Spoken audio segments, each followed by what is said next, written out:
Hi everyone. On this episode of my short YouTube docuseries, I'll be going over bibliotherapy books.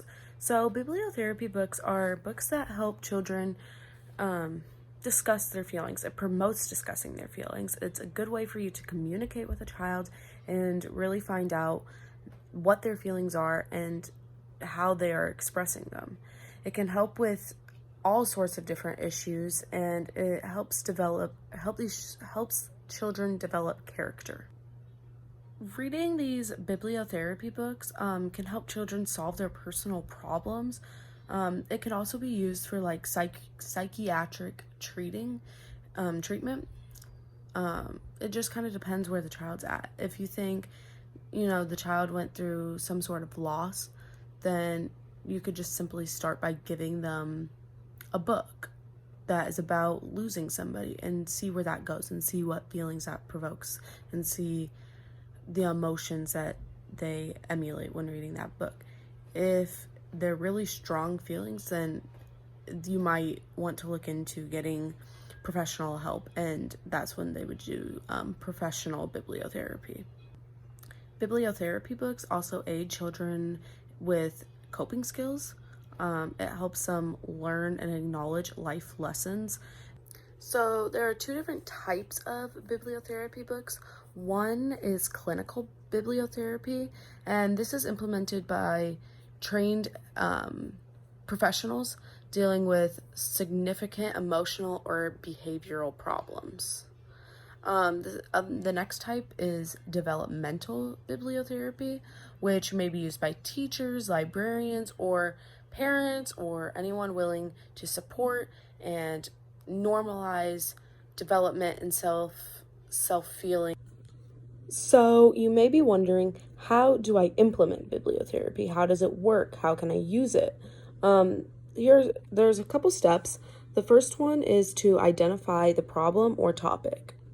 So figure out what the child is dealing with and what the issue is that's causing them to be sad or angry or excited. And then once you've identified that, then the next step would be to identify a potential book that could help the child work through that emotion. The third step would be to review the books. It's important for you to read the book first and make sure that it's an appropriate book for the child to be reading, and if it actually is going to help the children work through those feelings. The next step would to be develop a bibliotherapy lesson, making sure that you are, while the child's reading it, asking them questions during the book, asking them like, what does that phrase mean to you? How does that phrase make you feel? These are important questions to ask. You want to ask open-ended questions so the child doesn't feel constricted with a yes or no answer. They feel like they can really talk to you and tell you what's going on. The next step would to be teach the lesson, emphasizing discussion and reflection to promote processing of emotions, problems, situations, behaviors, etc.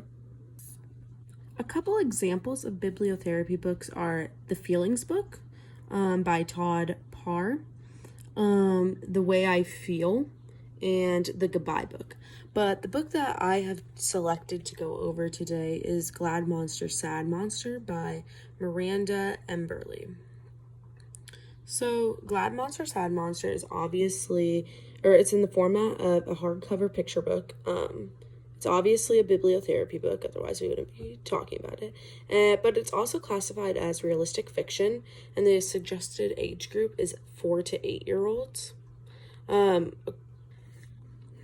In this book, all different kinds of monsters explain the actions that make them feel certain ways. For example, the monsters explain what makes them feel glad and sad or other emotions.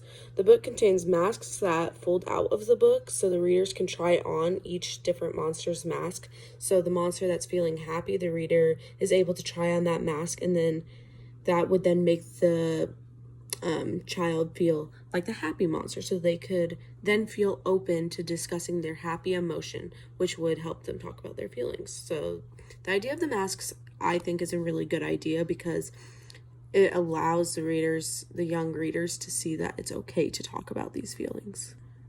So, my initial response to Glad Monster, Sad Monster was that it presents many good life lessons.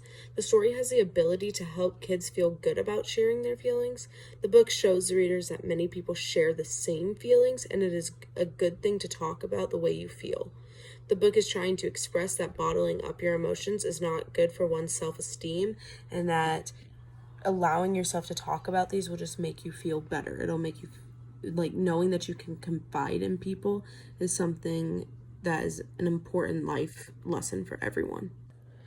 So, overall, I really like bibliotherapy books. I think they are a great learning tool for students.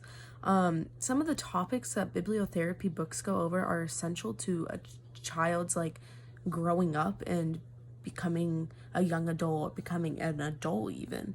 But the topics that these books go over are topics that are hard for people to talk about with their kids. So getting that through a book through from an author who is qualified to write it in a way that isn't so controversial is really good for a child's knowledge, I believe.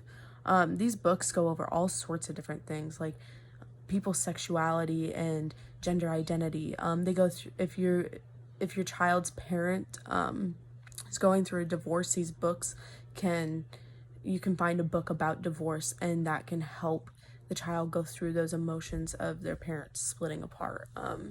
There's books about death, which at some point every person will experience in their life. So they'll experience the loss of somebody in their family, and they'll need to know how to grieve that, and these books help them deal with that. There's books about war and violence. There's books about anything. And I just think that these books could be the best way for children to learn about this. Reading them before the situation happens is also helpful because then they'll feel more prepared going into one of these situations. When something happens to them, they will know what to do. So I think bibliotherapy books should be implemented into the classroom. And going over this video and my presentation, I hope that you see the benefits of bibliotherapy books. So that will conclude today's episode of my children's literacy docuseries. The next video will be over wordless picture books. So tune in next time. Thanks.